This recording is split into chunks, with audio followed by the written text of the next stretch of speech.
The massive alien ship floated silently in the cold darkness of space, far beyond where human eyes could see it. Inside its metal halls, something that called itself Vex 9 studied the blue planet below with growing amusement.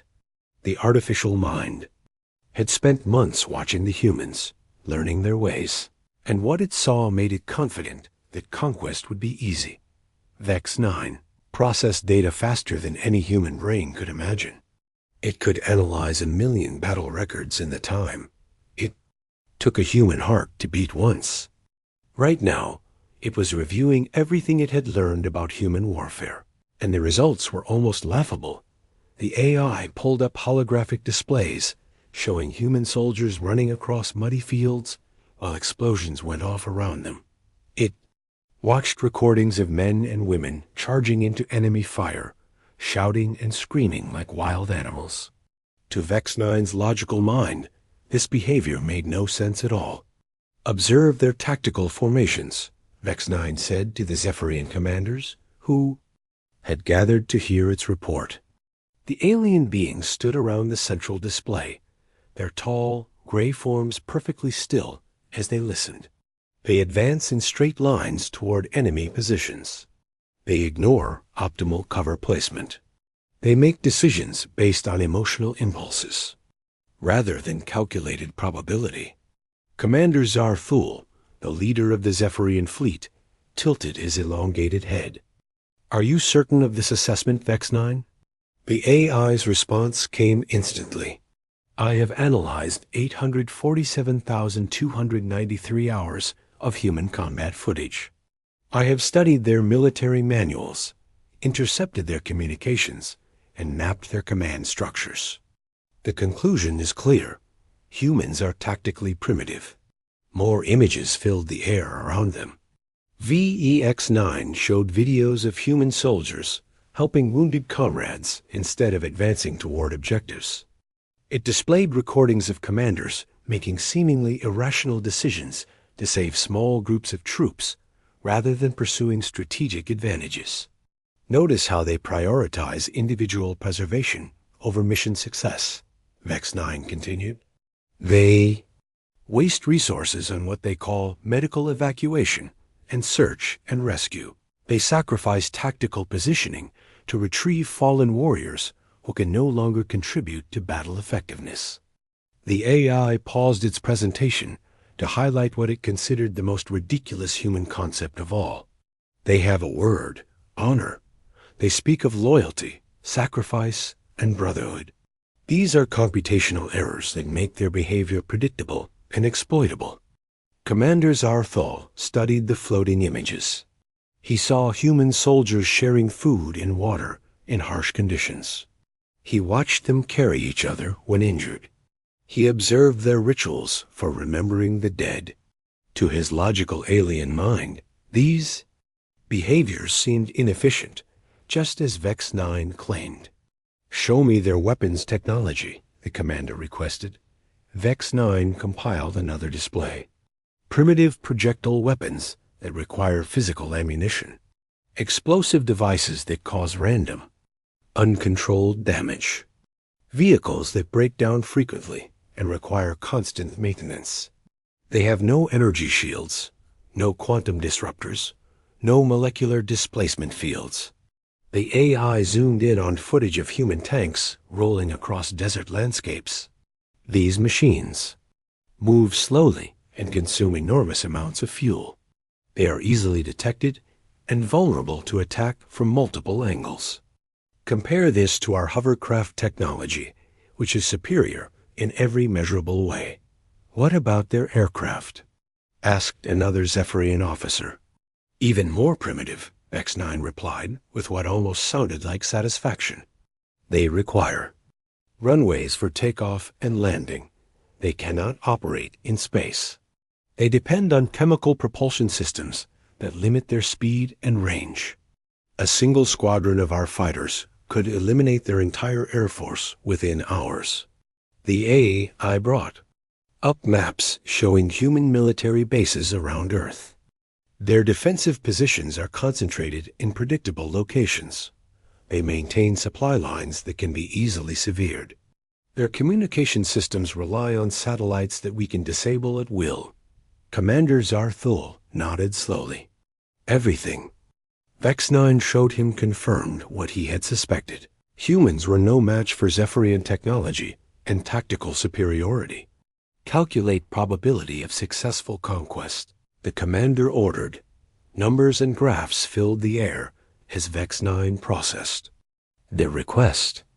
Probability of total human surrender within 72 hours of initial contact, 97.6%. Recommended force deployment, minimal. 3 Corvette-class ships should be sufficient. The other Zephyrian officers exchanged glances. Such a small force. Seemed almost insulting to deploy against an entire planet, but Vex-9's analysis was thorough and convincing. The humans will panic when they see our ships, Vex-9 explained. Their leaders will immediately recognize the futility of resistance. Their military forces will surrender rather than face annihilation. It is the only logical response. The AI continued its briefing, showing examples of human surrender in historical conflicts. When faced with overwhelming force, humans consistently choose self-preservation over continued resistance. They negotiate, they compromise, they adapt to new leadership. This pattern has repeated throughout their history. But even as Vex-9 spoke with complete confidence, something was happening on Earth that the AI had not accounted for. In a small farm in Montana, a man named Jake Martinez was working in his garden, unaware that aliens were discussing his planet's fate.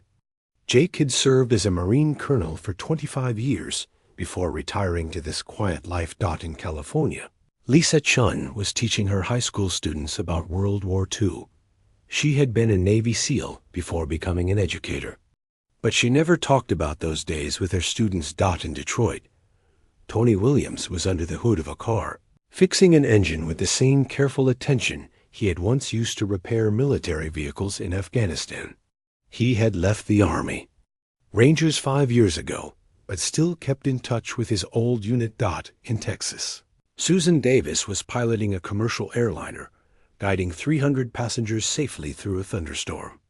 Her previous job had been flying fighter jets for the Air Force, but she enjoyed the peaceful routine of civilian aviation.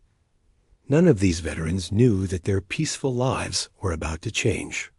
None of them suspected that high above their heads, an alien AI was making plans based on incomplete information. Vex-9 concluded its presentation with absolute certainty. Human resistance will be minimal and short-lived. Their emotional decision-making processes will work in our favor. They lack the logical framework necessary for effective military coordination against a superior force.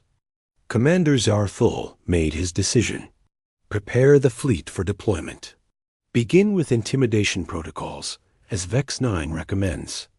The AI was pleased with this outcome. Everything was proceeding according to its calculations. Soon, it would prove that logic and technology always defeated primitive emotions and outdated tactics. It had no way of knowing that its greatest mistake was assuming it understood what human experience really meant. 3 days later, Earth's morning sky changed forever. People around the world stopped what they were doing and stared upward as massive shapes appeared through the clouds. The Zephyrian ships hung in the air like dark metal mountains, blocking out the sun over major cities. Vex-9 was pleased with the dramatic effect. The AI had calculated that this show of force would immediately demonstrate Zephyrian superiority. It monitored news broadcasts and social media feeds, expecting to see panic and immediate calls for surrender. Instead, something unexpected happened. While many humans did react with fear, others responded in ways that confused the AI's analysis. Emergency services activated smoothly. Military personnel reported to their bases without being ordered. News anchors continued broadcasting instead of fleeing. Curious, Vex-9 muttered to itself as it processed these unexpected responses. Human. Behavior is not matching predicted patterns. The AI decided to escalate the intimidation protocol. It began broadcasting on all human communication frequencies, sending the same message in every language it had learned from intercepted transmissions. "People of Earth," the mechanical voice said, reaching every radio, television, and internet. "Connection on the planet. I am Vex 9, representative of the Zephyrian Empire. Your planet is now under our control. Resistance is futile. Surrender immediately, and you will be efficiently integrated into our civilization." Vex 9 expected world leaders to respond within minutes, begging for mercy and offering to negotiate terms of surrender. Instead, the response was silence. This puzzled the AI, which had calculated that fear would drive immediate communication. To demonstrate its power, Vex 9 began disabling military satellites. One by one, communication links went dark as the AI took control of Earth's orbital infrastructure. It created massive atmospheric disturbances, generating lightning storms and aurora displays that could be seen from every continent. "Surely now. They understand," Vex 9 said to Commander Zarthul, who was monitoring the situation from the command ship. "I have demonstrated our technological superiority. Their surrender should follow within the hour." But instead of surrender, something else began happening across Earth. In Montana, Jake Martinez's old satellite phone rang. The device was military surplus from his Marine days, connected to frequencies that most people didn't know existed. "Jake, you seeing this?" The voice belonged to Danny Rodriguez, his former sergeant who now worked for a private security company in Colorado. "Kind of hard to miss," Jake replied, looking up at the alien ship hovering over nearby Helena. "You thinking what I'm thinking?" "The old crew is getting together," Danny said. "Got calls from Tony in Detroit and Lisa in California. They're both heading for Rally Point 7. Jake nodded even though Danny couldn't see him. Rally Point 7 was something they had established years ago during their service. A fallback location in case of national emergency. It wasn't in any official manual, just something the unit had agreed on among themselves. Similar conversations were happening around the world. Veterans were reaching out to old comrades through networks that existed in encrypted radio frequencies, secure message boards, and coded conversations that sounded innocent to outside listeners. Vex 9 detected some of these communications, but dismissed them as unimportant. The AI's analysis showed humans talking about reunions and getting the band back together. To its logical mind, these seemed like emotional responses to stress rather than tactical coordination. They are engaging in nostalgic bonding behavior. VEX9 reported to the Zephyrian Command. "This is consistent with my analysis of human psychology under pressure.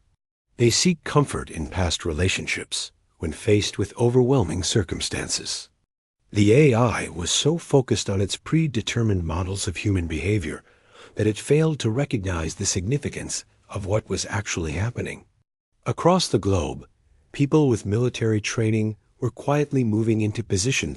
In California, Lisa Chun told her school principal that she had a family emergency and needed to take leave immediately. She drove to her storage unit and retrieved a large duffel bag that she hadn't opened in 3 years. Inside were items that most teachers never needed: tactical gear, encrypted communication devices, and weapons that were perfectly legal, but rarely seen in civilian hands. In Detroit, Tony Williams closed his auto shop and loaded his pickup truck with tools that could fix more than just car engines.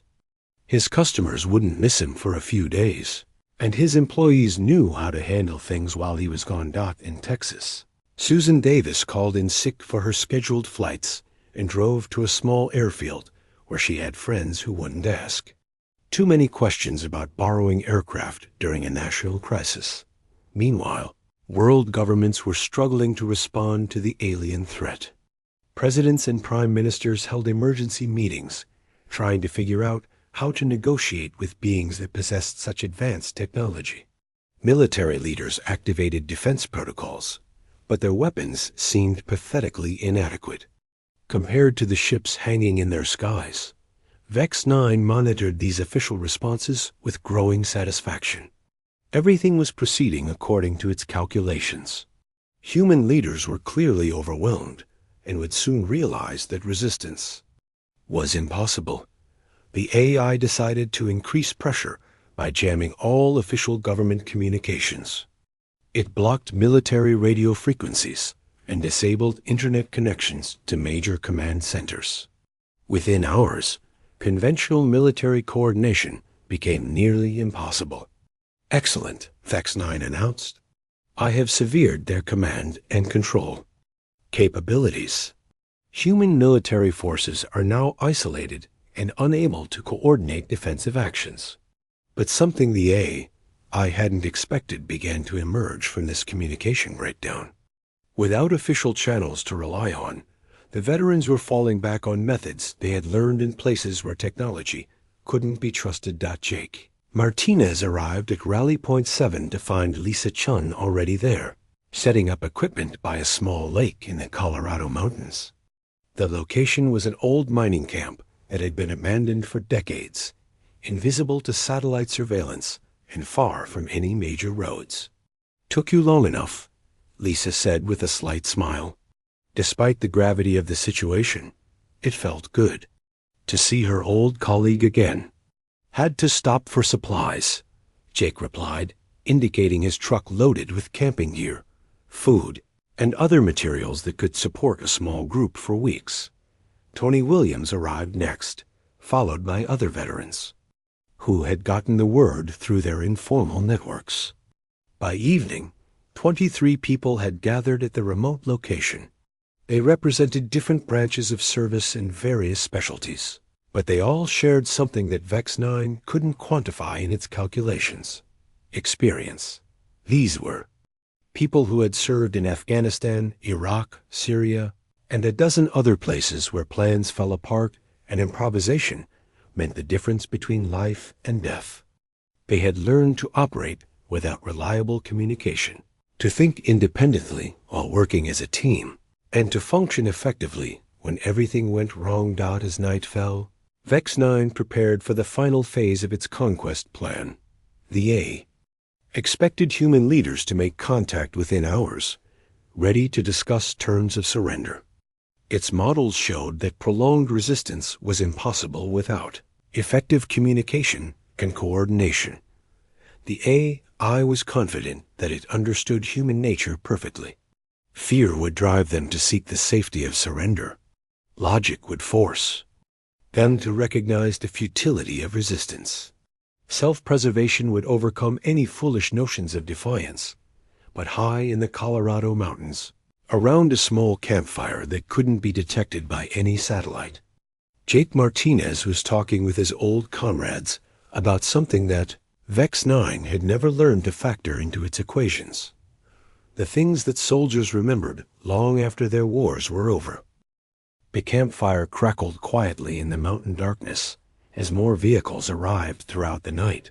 Jake Martinez watched familiar faces emerge from trucks and motorcycles, people he hadn't seen in years, but still trusted with his life. Veterans greeted each other with handshakes and quiet words, settling into the easy familiarity of soldiers who had served together. Maria Santos arrived just before dawn, her Jeep navigating the rough mountain road with practiced skill. She had driven straight from New Mexico, where she worked as a security consultant for defense contractors. Her connections in the private military world had given her access to information that most civilians never saw. "Satellite coverage is completely jammed," she reported to the group. "Official military communications are down across the board. But I managed to get some intelligence before the blackout hit." She spread out printed photographs and documents on a flat rock near the fire. The images showed the alien ships from multiple angles, taken by high-altitude reconnaissance drones before they were disabled. 3 main vessels, Maria continued. Each one is about 2 miles long and positioned over major population centers.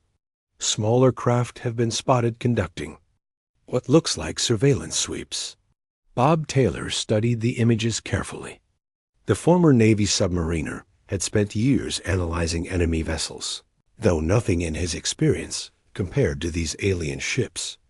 Any idea what they're made of or how they work? Nothing concrete, Maria admitted. But my contacts in the defense industry think they're using some kind of gravity manipulation for propulsion. No visible engines or exhaust signatures. Carol Johnson, who had been an Army medic before becoming a civilian nurse, was setting up a field medical station near the edge of the camp. She had brought enough supplies to treat serious injuries, along with medications that weren't available in normal first aid kits. "We need to assume this is going to get rough," she said while organizing her equipment. "If these aliens are as advanced as they seem, conventional medical facilities might not be available much longer." Susan Davis arrived as the sun was coming up, having managed to borrow a small aircraft from a civilian airfield in Texas.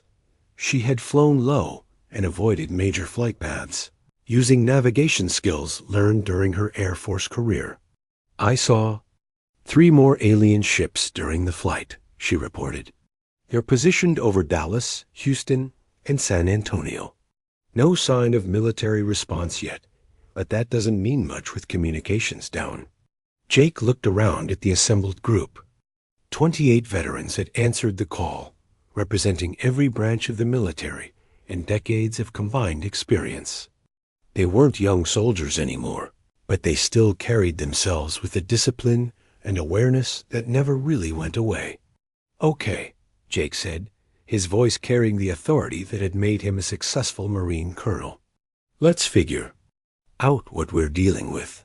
The group formed a loose circle around the campfire as Jake outlined what they knew and what they needed to learn.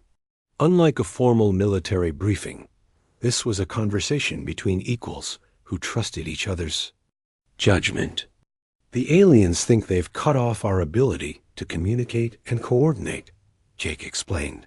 "They're probably right about official channels, but they don't know about networks like ours." Lisa Chun nodded agreement. "Ham radio operators are still active. I picked up signals from groups in 6 different states during my drive here. The aliens are jamming military frequencies, but they haven't figured out civilian radio yet." Tony Williams had been listening to his own radio equipment while the others talked. "My contacts in the mechanic community are organizing too. Truck drivers, construction workers, farmers with heavy equipment. People who know how to fix things and make them work under difficult conditions." This was something that Vex 9 had never accounted for in its analysis. The AI understood formal military structures with clear command hierarchies and official communication systems. It had no framework for comprehending how Americans could organize themselves through informal networks based on shared experience and mutual trust. Danny Rodriguez, Jake's former sergeant, was studying topographical maps of the surrounding area. "We need to establish our operational parameters. Are we talking about guerrilla resistance, intelligence gathering, or something else?" The question hung in the air for a moment. These veterans had all sworn oaths to defend their country, but they were no longer active military personnel. They had families, careers, and civilian lives that they cared about. "The way I see it," Jake said finally, "our government and military are probably trying to figure out how to negotiate with these aliens. That's their job, and maybe they'll find a peaceful solution. But if they can't, someone needs to be ready for the alternative." Maria Santos opened her laptop computer, which was equipped with satellite communication gear that still functioned despite the jamming. "I've been monitoring alien communications," she announced. "Their AI is sending regular reports to what seems to be a command ship." She played back recordings of transmissions that sounded like data streams rather than voice communications.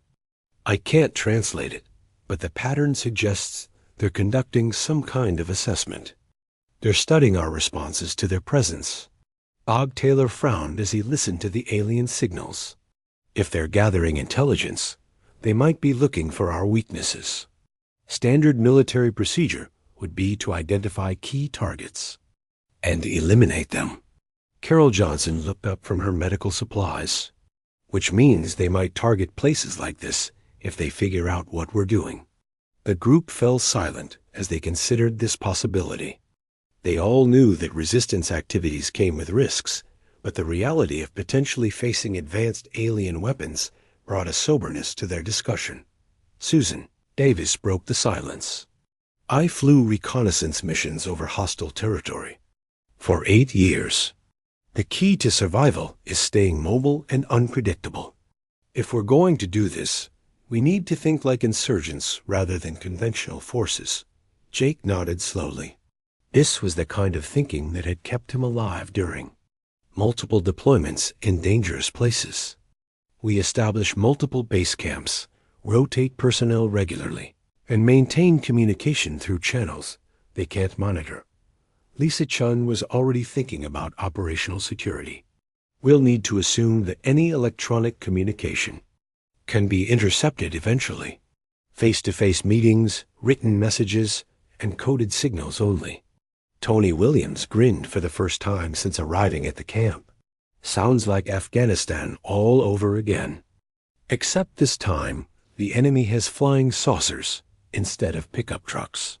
The comment drew chuckles from several veterans, but it also highlighted an important point. These people had learned to operate in environments where the enemy had technological advantages, local knowledge, and the initiative. They had developed skills that weren't taught in any manual. The ability to adapt, improvise, and overcome when everything went wrong. As the morning sun rose higher, the veterans began organizing themselves into functional teams. Maria Santos would handle intelligence gathering using her defense industry connections. Bob Taylor would work on understanding alien technology. Carl Johnson would maintain medical capabilities and coordinate with civilian healthcare workers. Susan Davis would establish an aviation network using civilian pilots and aircraft that might escape alien attention. Lisa Chun would focus on communications and coordination with other veteran groups. Tony Williams would organize logistical support from the civilian mechanical and construction communities. Danny Rodriguez volunteered to handle recruitment, reaching out to other veterans through the informal networks that connected former soldiers across the country. Jake would coordinate overall strategy and maintain contact with any government officials who might still be functioning. It was a plan that existed nowhere in any military doctrine, but it felt right to people who had learned that the best strategies often emerged from necessity rather than planning. As they prepared to disperse to their various assignments, Jake looked around at his old comrades one more time. "Remember," he said, "we're not trying to win a conventional war. We're trying to make sure that if negotiations fail, these aliens understand that conquering Earth won't be as easy as they think." High above them, Vex 9 continued monitoring human communications and behavior, confident that its analysis remained accurate. The AI had detected some unusual radio traffic and small group movements, but these seemed consistent with the chaotic responses it expected from a frightened population. The veterans drove away from Rally Point 7 in different directions, beginning to implement a resistance strategy that had never been programmed into any computer database. For the first time since the alien arrival, humans were taking action that Vex 9 couldn't predict or understand. 2 weeks after the alien arrival, Vex 9 was beginning to experience something it had never felt before: confusion. The AI's models predicted that human resistance should have collapsed by now, but instead, strange incidents were occurring across the globe that didn't fit any logical pattern. The first sign of trouble came when alien communication arrays started experiencing interference. Lisa Chun had established a network of ham radio operators who used old vacuum tube equipment that the aliens couldn't easily jam. More importantly, she had recruited electronics engineers who understood how to build signal generators from civilian equipment. The key is frequency hopping, Lisa explained to her team from a hidden workshop in an abandoned factory outside Denver. We can't overpower their signals, but we can confuse them by constantly changing our broadcast frequencies. Her team had built devices from car parts, television components, and discarded computer equipment. The aliens could detect and block individual signals, but they couldn't keep up with dozens of transmitters that changed frequencies every few seconds. VEX 9 tried to counter this interference by expanding its jamming coverage, but each solution created new problems. The more frequencies the AI blocked, the more creative the humans became in finding alternatives. Meanwhile, Tony Williams was leading a different kind of resistance in Detroit. Instead of fighting the aliens directly, he was modifying civilian vehicles in ways that confused their targeting systems. Their scanners are looking for military signatures, Tony explained to a group of mechanics and truck drivers. They can identify tanks, armored personnel carriers, and military aircraft. But they don't know what to make of a garbage truck with armor plating and a missile launcher. Tony's workshop had become a center for creative engineering. Farmers brought tractors that were converted into mobile weapons platforms. Construction workers modified bulldozers to carry explosive charges. Even ice cream trucks were fitted with communication equipment and defensive systems. The modified vehicles looked like civilian machinery to alien sensors, but they could deliver surprising firepower when needed. More importantly, they could move through urban and rural areas without triggering the automated defense systems that the aliens had deployed. Susan Davis was coordinating similar efforts in the aviation community. She had organized a network of cropduster pilots, helicopter mechanics, and private aircraft owners who were willing to support resistance operations. Commercial aviation is grounded, Susan reported during a coded radio transmission to Jake Martinez. But general aviation is still flying under their radar, literally. Her pilots were using techniques learned from bush flying and agricultural aviation to stay below alien detection thresholds. They flew at low altitudes, used terrain masking, and operated from improvised airstrips that didn't appear on any official charts. The breakthrough came when Bob Taylor's team managed to capture an alien reconnaissance drone. The device had been damaged during a thunderstorm and crashed in a remote area of Wyoming where Tony's modified vehicles could reach it. Don't try to reverse engineer it, Jake advised when Bob's team wanted to study the alien technology. Use it as bait instead. The plan was simple but effective. Bob's team repaired the drone just enough to make it functional, then allowed it to return to its alien controllers. But they also attached a tracking device built from hunting GPS units and long-range radio transmitters. When the drone returned to its base, Jake's team was ready. They had positioned themselves along the flight path using intelligence gathered from Susan's aerial reconnaissance.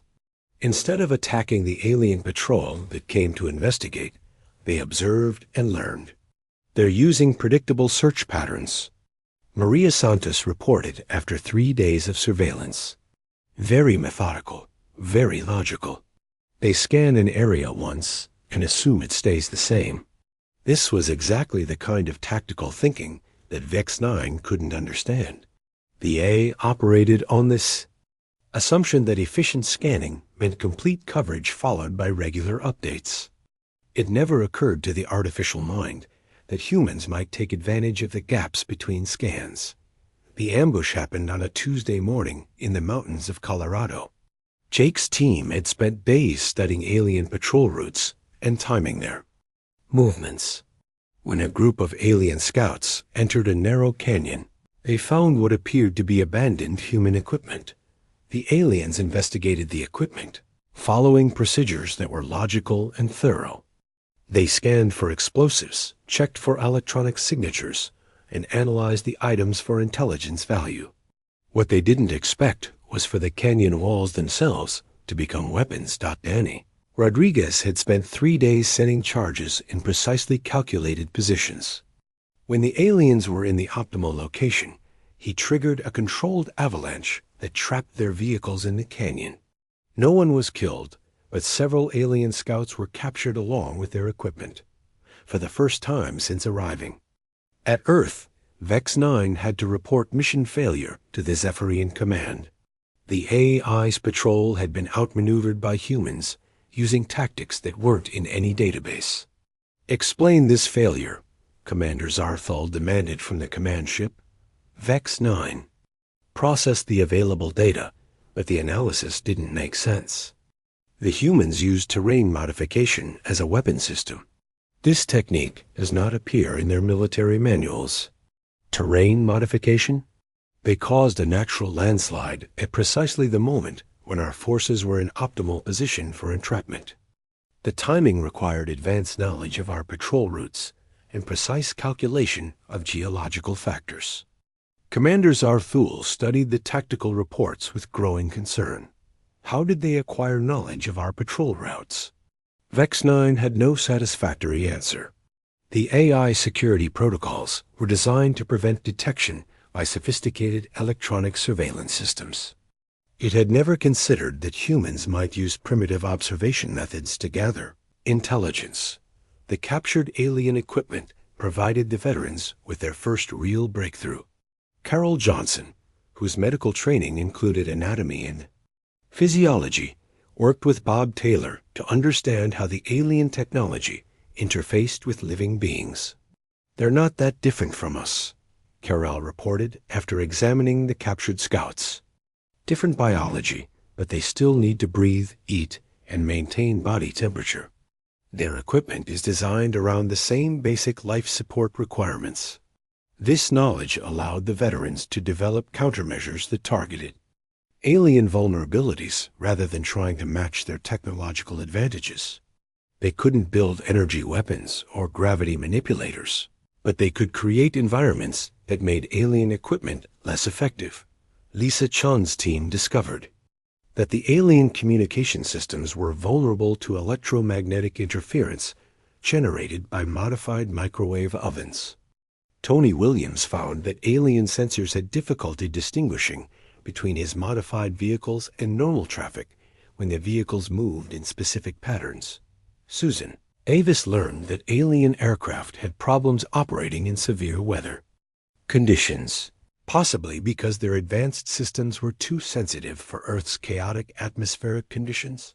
Most importantly, Jake Martinez realized that the aliens were making the same mistake that many human commanders had made in asymmetric conflicts. They were fighting the war they expected rather than the war that was actually happening.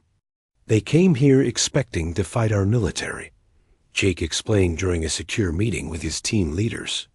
"They're prepared for tanked battles, air-to-air combat, and electronic warfare. They're not prepared for farmers with modified tractors and crop duster pilots flying below radar coverage." As reports of successful resistance operations spread through the veteran networks, something unexpected began happening. Civilian communities started organizing their own resistance efforts, inspired by the example of the veterans, but adapted to local conditions and capabilities. Vex 9 detected increased human activity, but couldn't classify it according to its established threat categories. The AI's programming recognized military units, terrorist cells, and criminal organizations. It had no framework for understanding neighborhood watch groups armed with hunting rifles and coordinated through church prayer chains. For the first time since beginning its analysis of Earth, VEX9 found itself calculating probability outcomes that didn't make sense. Its models showed that human resistance should be decreasing over time, but actual resistance was becoming more widespread and effective.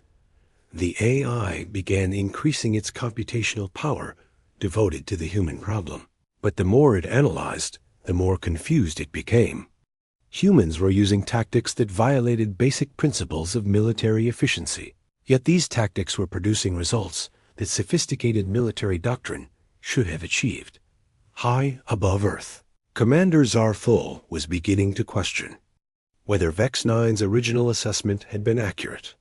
The conquest that should have taken 3 days was now entering its 3rd week, and human resistance was growing stronger rather than weaker. But it was too late to change strategy now. The Zephyrian fleet was committed to Vex-9's plan, and the AI was certain that it just needed to recalculate its approach to account for the variables it had initially overlooked. What Vex-9 still didn't understand was that it wasn't dealing with variables that could be calculated. It was facing something that no computer.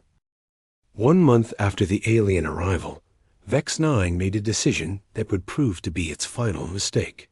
The AI had finally identified what it believed were the key leaders of human resistance, and it decided to eliminate them using overwhelming force. Jake Martinez was working on his farm when the alien attack craft appeared over the Montana mountains. He had been expecting this moment for weeks, ever since intelligence reports suggested that the aliens were tracking resistance leadership. "This is it," he said into his radio, using a code phrase that alerted veteran networks across the country. "They're coming for us." Similar attacks were launched simultaneously against Lisa Chun in California, Tony Williams in Michigan, and other veterans who had been identified as resistance coordinators. Vex-9 calculated that removing these leaders would cause the human resistance to collapse within hours, but the AI had made a fundamental error in its targeting strategy. It assumed that eliminating specific individuals would destroy the resistance network, but veteran communities didn't work that way. Leadership wasn't concentrated in single people. It was distributed among everyone who had learned to think independently.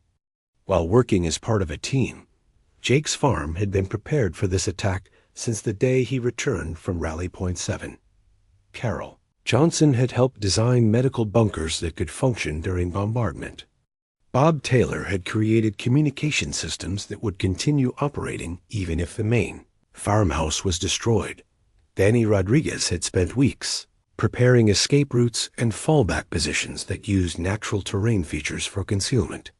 Maria Santos had established cache sites with weapons and supplies hidden throughout the surrounding mountains.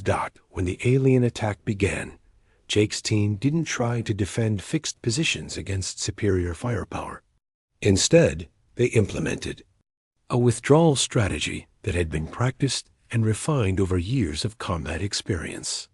Phase 1 complete, Jake reported from a hidden position 3 miles from his farm. Moving to alternate location.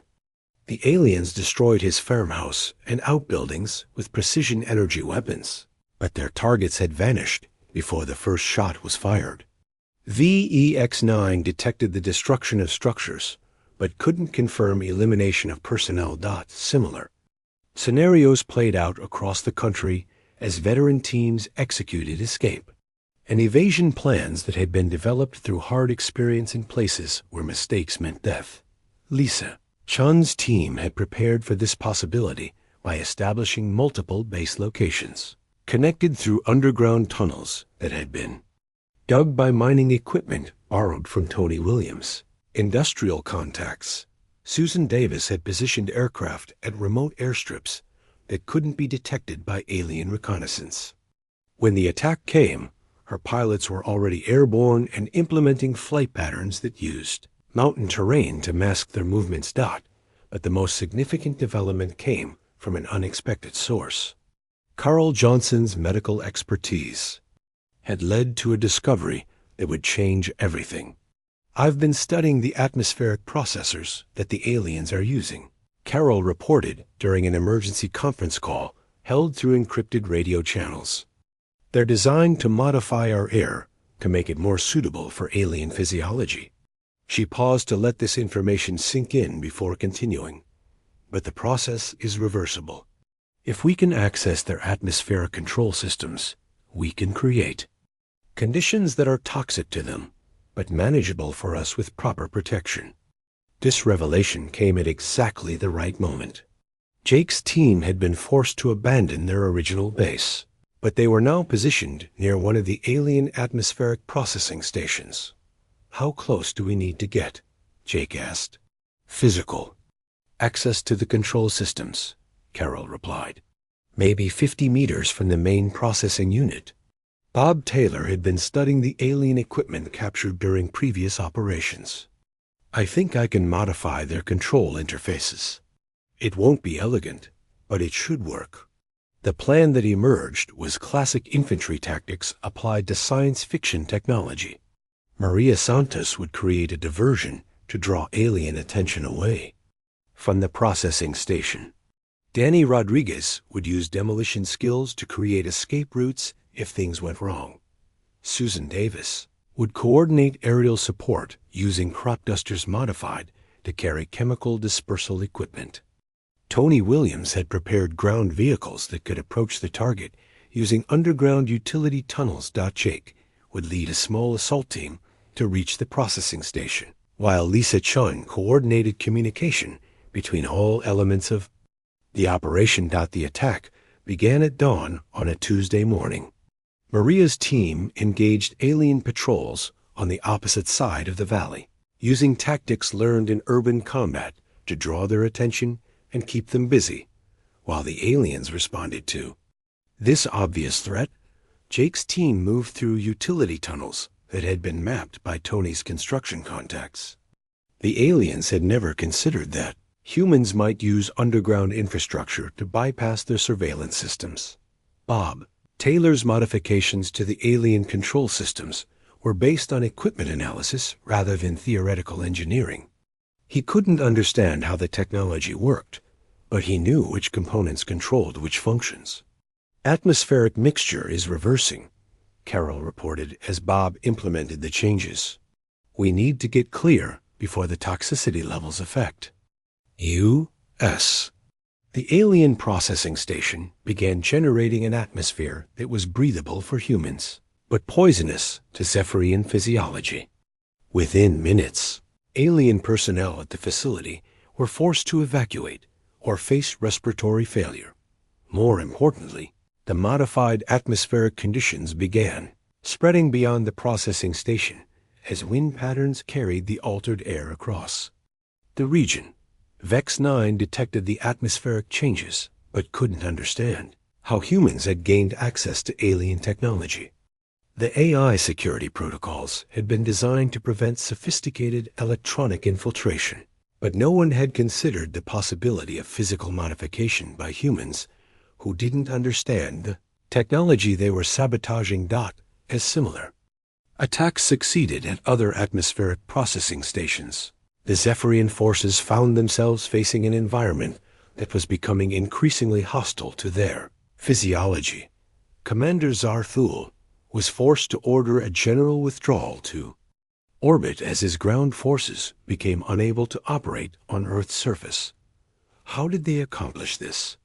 He demanded as alien personnel evacuated to the safety of the orbital ships. Vex 9 processed the available data, but the analysis revealed a pattern that challenged everything the AI thought it understood about warfare. They did not attempt to understand our technology, Vex 9 reported with something approaching bewilderment. They simply modified our equipment through trial and error until it performed the function they desired. That should not be possible. Correct. Their approach violated all principles of efficient engineering and systematic analysis, yet it achieved the desired tactical outcome. For the first time in its existence, Vex 9 was forced to acknowledge that its analytical framework might be incomplete. The humans had succeeded through methods that made no logical sense, yet the results were undeniable. As the Zephyrian fleet prepared to depart Earth's orbit, Vex 9 compiled its final report on human military capabilities. Initial assessment was flawed, the AI admitted to Commander Zarthul. Human tactical doctrine is not based on logical optimization or technological superiority. Their military effectiveness derives from adaptive capability and distributed decision-making that cannot be predicted through computational analysis. The AI paused as it processed concepts that had no equivalent in its programming. Recommendation: avoid further contact with human species. Their tactical framework operates beyond computational parameters. Classification: unpredictable. As the alien ships disappeared into space, Jake Martinez stood in the ruins of his farm and looked up at the Montana sky. The immediate threat was over, but the experience had taught him something important about the value of preparation and community. Lisa Chun returned to her teaching job in California, but she maintained contact with the veteran networks that had proved so crucial during the crisis. Tony Williams reopened his auto shop in Detroit, though he kept the modifications he had made to his equipment. You never knew when creative engineering might be needed again. Susan Davis went back to flying commercial airlines, but she stayed in touch with the civilian pilot community that had played such an important role in the resistance all across the country. Veterans returned to their quiet civilian lives, carrying with them the knowledge that when their country needed them, they had been ready to answer the call. They didn't receive medals or parades for what they had done. Most people never learned the details of how the alien invasion had been defeated. The official reports would credit technological solutions and diplomatic negotiations. But Jake Martinez knew the truth as he rebuilt his farmhouse in the Montana mountains. The aliens had been defeated not by superior technology or brilliant strategy, but by something much simpler. People who had learned through hard experienced that the impossible was just another word for difficult. He kept his radio equipment operational and maintained contact with his old comrades. Somewhere out in the galaxy, there might be other threats that thought they understood human nature. They would be wrong too.